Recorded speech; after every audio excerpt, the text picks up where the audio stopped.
বিশ্বকাপ ফুটবলের round of 32 নিশ্চিত করেছে জাপান। পিছিয়ে পড়েও 1-1 সমতায় ম্যাচ শেষ করে এশিয়ার প্রতিনিধিদের সঙ্গে নকআউট পর্বে জায়গা করে নিয়েছে সুইডেনও।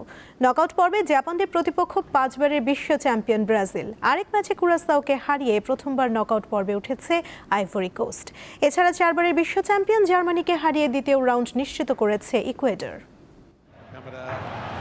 গোল শূন্য প্রথমার্ধের পর জমে উঠল লড়াই। চমৎকার দলীয় প্রচেষ্টায় গোলে এগিয়ে গেল জাপান। দ্রুতই সমতায় ফেরালো সুইডেন। পরে সুযোগ এলো দু দলের সামনে, কিন্তু ব্যবধান গড়ে দেওয়া গোলের দেখা পেল না কোনো দলই। তাতে ডালাসে 1-1 গোল ব্যবধানে ড্র হয় জাপান ও সুইডেনের লড়াই। দুই দলই জায়গা করে নিয়েছে নকআউট পর্বে। এই ড্রয়ে 5 পয়েন্ট নিয়ে রানার্স আপ হয়েছে ব্লু সামুরাইরা। সি গ্রুপ চ্যাম্পিয়ন ব্রাজিলের বিপক্ষে রাউন্ড অফ 32-তে মুখোমুখি হবে এশিয়ার দেশটি। 4 পয়েন্ট নিয়ে তৃতীয় হওয়া সুইডেনের প্রতিপক্ষের নাম জানতে অপেক্ষায় থাকতে হবে।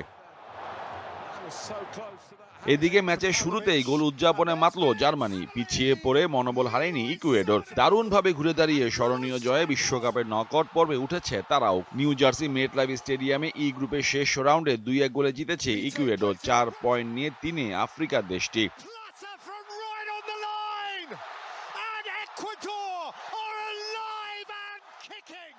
চমক দেখানো কুরাসাও এবার ফ্যাকাশে আইভরি কোস্টের বিপক্ষে। আগের ম্যাচে 15টি সেভ করা গোলরক্ষক ইলয় রুমও পারলেন না পোস্ট আগলে রাখতে। আইভরি কোস্টও যে আহামরি খেলেছে তাও না, তবে দুটি সুযোগ কাজে লাগিয়ে ইতিহাস গড়ে তারা উঠে গেল উত্তর আমেরিকা বিশ্বকাপে নকআউট পর্বে।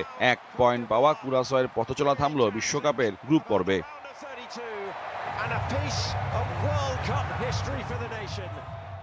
অন্যদিকে তিউনিসিয়াকে 3-1 গোলে হারিয়ে 7 পয়েন্ট নিয়ে এফ গ্রুপে সেরা হয়েছে নেদারল্যান্ডস। তারা খেলবে মরক্কোর বিপক্ষে। মোহাম্মদ হাসিব, দীপ্ত স্পোর্টস। আন্তর্জাতিক মান, সেরা ফায়ার রেজিস্ট্যান্স, বিআরবি কেবলস।